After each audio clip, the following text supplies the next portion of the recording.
Welcome to Resource Sessions. I'm Gwendolyn Stirk of Stirk Family Law, and I'm honored and privileged today to announce to you our not-for-profit hero of the month. And we're here today with the South Suburban Joy Emporium and Jacquelyn Jenke. Hi, Jacquelyn. How are you today? I'm great. Thank you for having us. Sure. Tell us a little bit about the South Suburban Joy Emporium. Yeah, so our mission with the South Suburban Joy Emporium is to cultivate joy in the community by creating opportunities for neighbors to help neighbors. And we do that by creating programs. They are 100% volunteer based. And we do support services for youth, adults, and seniors struggling with homelessness, hunger, or abuse. And we also team up with local townships and businesses to put on fun events for the community. Very fun. So let's talk about, first of all, the services that you provide. Maybe somebody's going through a housing change and, they're finding themselves in some need at this time. What would you be able to service them with? Yeah, so anybody who's struggling, going through any kind of hardship or financial emergency can reach out to us at ssjeinfo@gmail.com. Let us know what's going on, and we are pretty quick to follow up. We do offer a food pantry. We offer a clothing pantry. We also have a furniture pantry if you're coming out of transitional housing, maybe into a more permanent residence. Sure. We can help with that.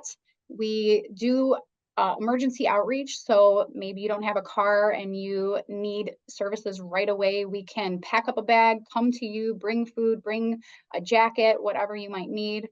And then again, if you're without transportation, we're going to make sure that you get to a shelter, to one of the resources in the area that can help serve you, help you get back on your feet. Certainly, there are a lot of wonderful opportunities and services you provide. Can you give us a little history of how your organization came into being? Absolutely. So I chuckle at this because as many startups form out of garages, so did this one.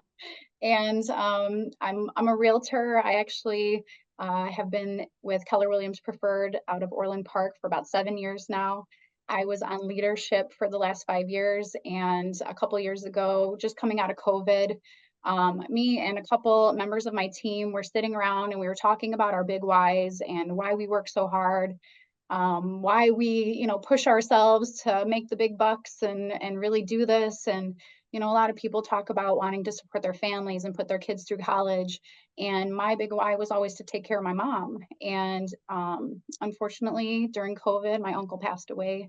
He left a little bit of money to my mom, and it kind of took that burden off of me needing to be the provider. So it kind of left me thinking, okay, now I can kind of focus on what I've always wanted to do. And the only thing I ever really wanted to do was start a nonprofit in the South suburbs here that helped families in need.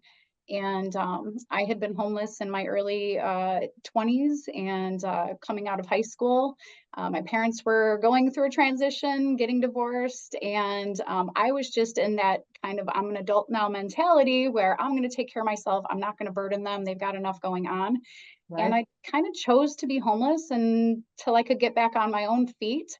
I was in a kind of bad relationship at the time too. That was a cause for me to kind of get away from all of that.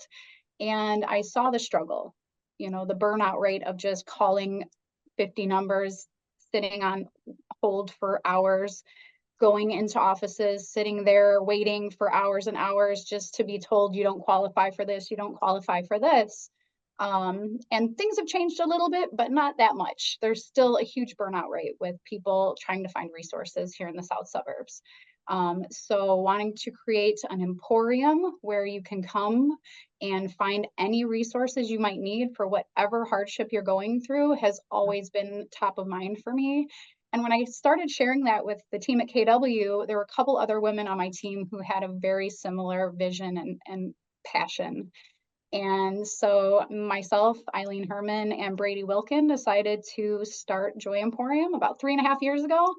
and just started here. I turned my garage into a furniture pantry. We started working with the Crisis Center and a couple other churches that, frequently had families that were in need or coming out of transitional housing into permanent housing.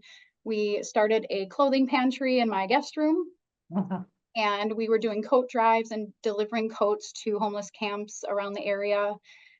We turned my office into a food pantry, and we just started answering requests for people around the neighborhood. We would get calls from seniors whose husbands broke their back and they just needed the lawn mowed for the season.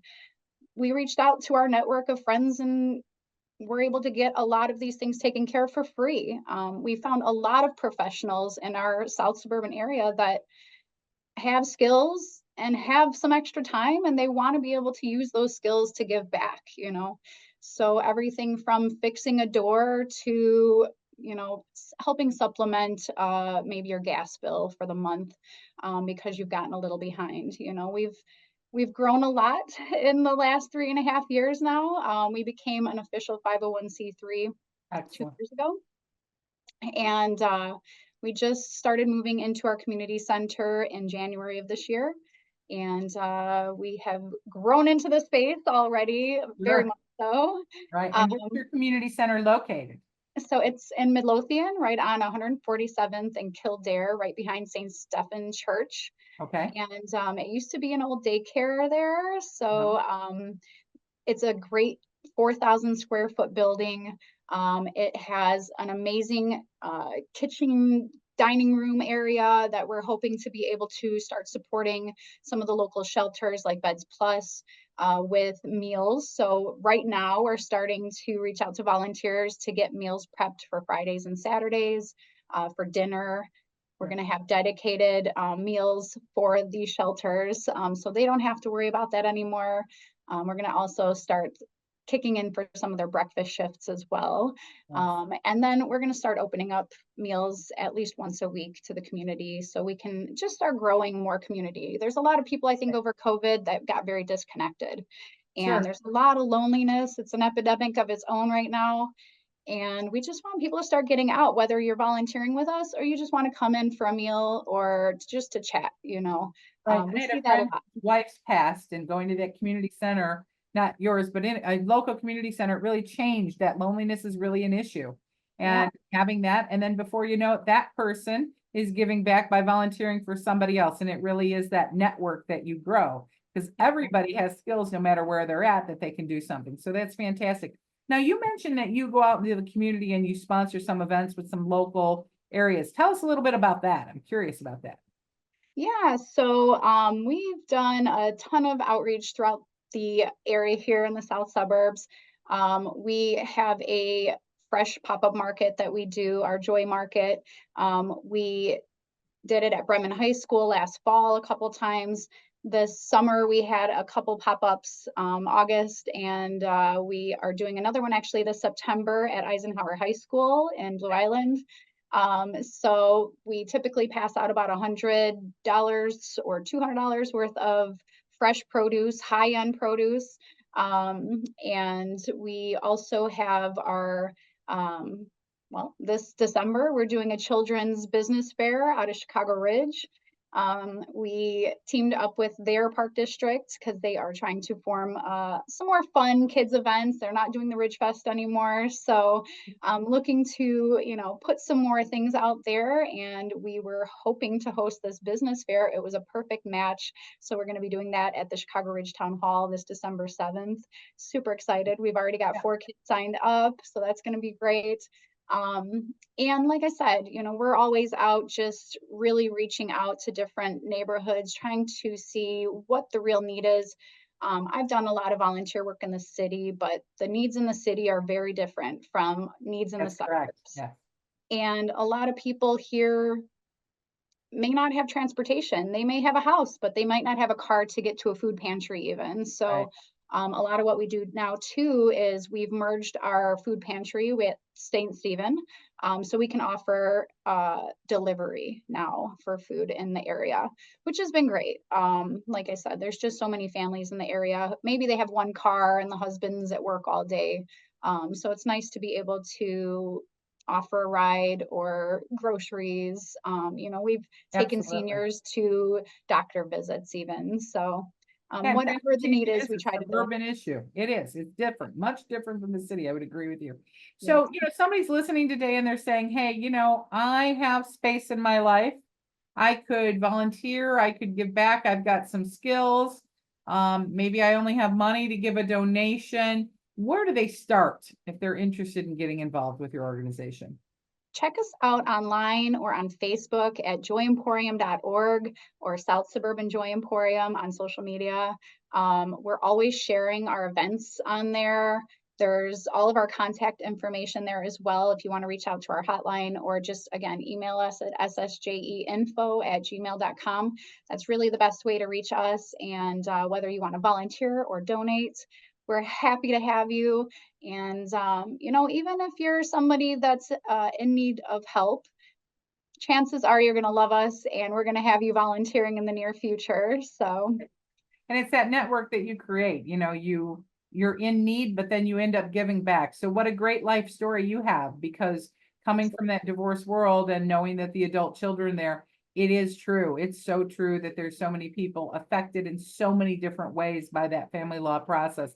So it's wonderful to hear, and it's really heartwarming for me to hear that somebody through that divorce process can rebuild and start a not-for-profit, because that really is what it's about, is turning that bad situation into something good. So I admire you for that, for pulling yourself up and doing that and moving forward.